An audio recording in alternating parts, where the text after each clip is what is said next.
Jangan lupa subscribe. Jangan lupa subscribe. Assalamualaikum warahmatullahi wabarakatuh. Alhamdulillahirabbil alamin. Kita jumpa lagi pada kesempatan ini.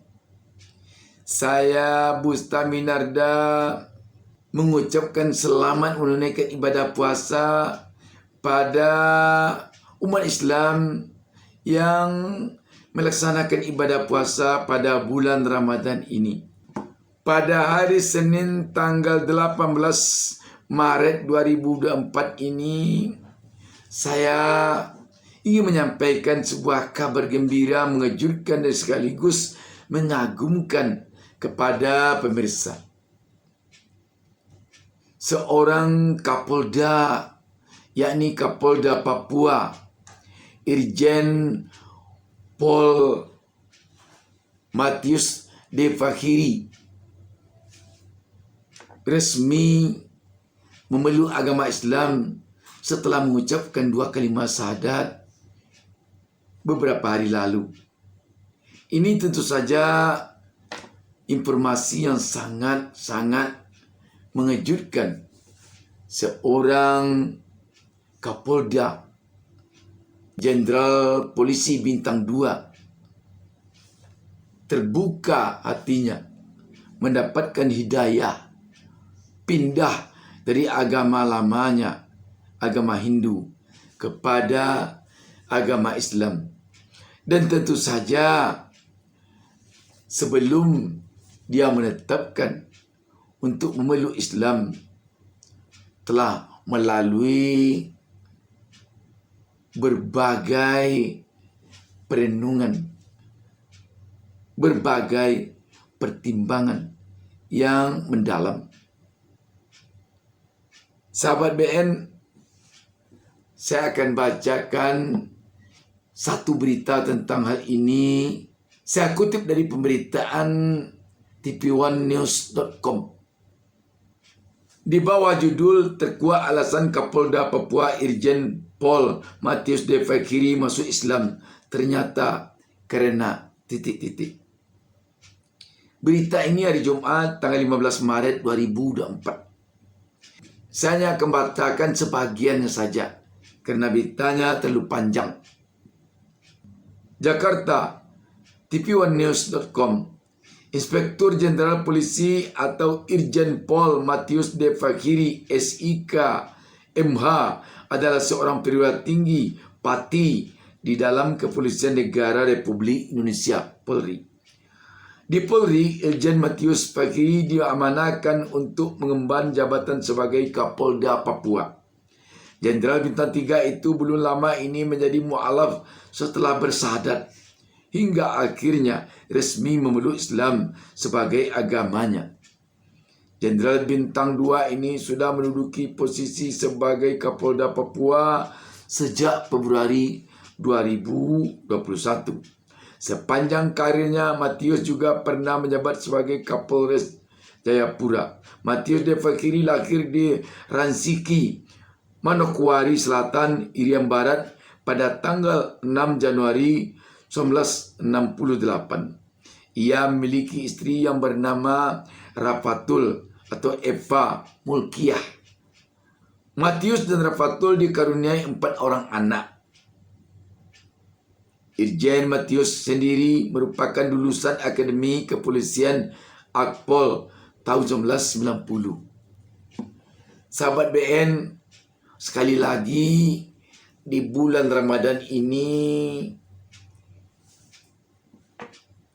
hidayah yang didapatkan oleh Matius De Fakhiri tentu saja membuat kita kagum dan tentu saja membuat umat Islam bisa menjadikan ini untuk memperkuat iman. Sebab di bulan Ramadan ini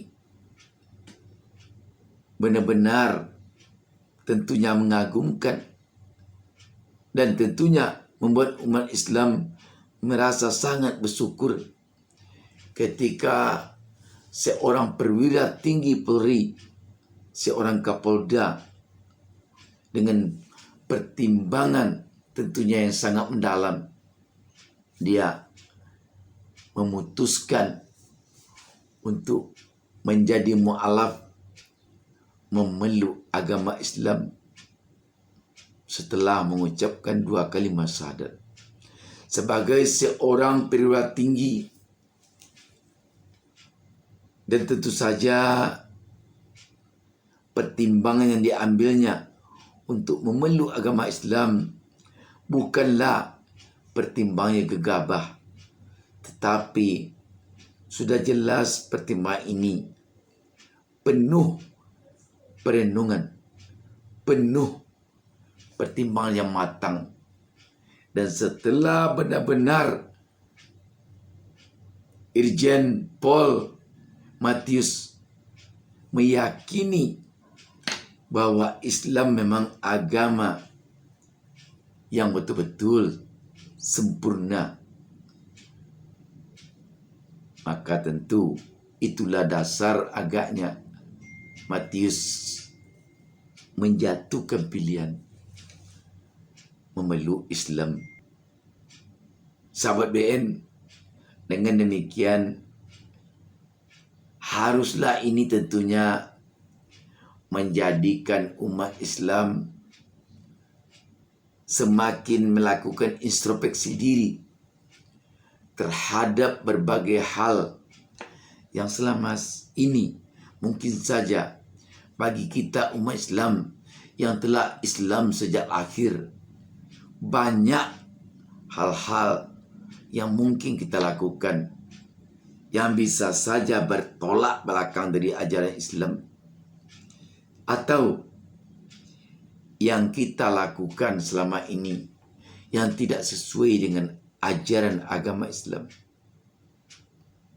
Dan tentu juga ini bisa menjadi introspeksi bagi kita tentang apa yang selama ini membuat ada hal-hal negatif di tengah publik terhadap Islam.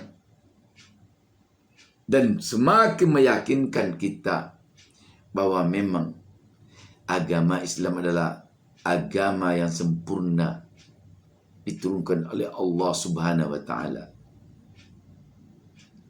Keyakinan ini sudah barang tentu harus membuat kita semakin bisa hendaknya menjadi contoh teladan bagi manusia di muka bumi ini. Jangan sebab jika saja umat Islam tidak mampu jadi contoh teladan bagi manusia lain, maka di sanalah umat Islam sendiri menjatuhkan kewibawaan agamanya. Dalam berita ini dikatakan sebelum menjadi mu'alaf, Kapolda Papua tersebut merupakan seorang penganut agama Hindu. Dalam konferensi pers beberapa waktu lalu, Kapolda Papua Irjen Matius De Fakiri menceritakan perjalanan spiritual yang akhirnya membawanya memeluk agama Islam. Menurut dia, proses perjalanan ini tidak terjadi secara tiba-tiba, melainkan melalui pembelajaran dan pemahaman yang mendalam terhadap ajaran agama Islam. Jadi seperti kita singgung tadi, sahabat BN, memang ternyata Irjen Paul Matius De Fakiri ini memutuskan memeluk agama Islam bukan ujuk-ujuk begitu saja pindah dari agama lamanya ke agama Islam. Bukan begitu. Tetapi melalui perjalanan spiritual yang panjang, melalui pertimbangan yang mendalam. Sebelum memeluk agama Islam, tampaknya Irjen Paul Matius De Fakiri telah melakukan pembelajaran dan pemahaman terhadap Islam dengan sangat-sangat mendalam. Sahabat BN, dengan demikian kita tentu yakin bahwa Matius De Fakiri akan bisa nanti menjadi pembelajaran bagi kita umat Islam yang telah Islam sejak akhir. Dan tentu juga ini hendaknya menjadi cermin perbandingan bagi umat Islam seluruhnya, bahwa Islam itu agama yang sempurna dari Allah Subhanahu wa taala, dan Islam ini merupakan agama yang betul-betul pembawa kebaikan. Jika ada hal-hal negatif tentang Islam yang berpendar di publik selama ini, sama sekali itu tidaklah benar. Dan jika ada umat Islam yang melakukan hal-hal negatif, itu adalah bukan ajaran dari Islam, tetapi itu adalah perbuatan dia secara pribadi. Dan ini tentu saja tidak saja terjadi pada agama Islam. Pada penganut agama-agama lain tentu bisa saja begitu. Tidak semua penganut agama itu yang benar-benar bisa menjalankan agamanya dengan baik. Tetapi agama tersebut tentu berharap agar penganutnya bisa menjalankan ajaran agamanya secara baik, secara kafah. Demikian juga dengan Islam. Demikian, wassalamualaikum warahmatullahi wabarakatuh.